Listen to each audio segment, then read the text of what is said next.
understanding the difference between education and edutainment, okay? Edutainment is like this illusion. It's a blend of entertainment and education where what happens is you end up doing worse in both.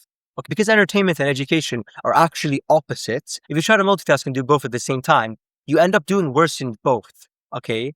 And you can simply try this, right? If you were to count to 10, you could do it in 2 seconds, right? If you were to count to the 10th letter of the alphabet, you could do it in 3 seconds. But if you had to go A1, B2, C3, D4, etc., it would take you longer than the combined total of doing each individually. And you can test this out yourself, right? Obviously, now that I said it, you might have an easier time.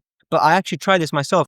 On its own, I was able to do it in like 4 seconds if I did it individually. But when I do it together, it took me 25 seconds or something. And so it's simply because the brain can't multitask on 2 different things. And so what happens is you end up doing way worse in both. Or if you're just starting out, I'd highly recommend checking out the Speedy Spanish cheat sheets, which are all my cheat sheets to help you start learning Spanish with these frameworks. And you'll find it in the first link in the description.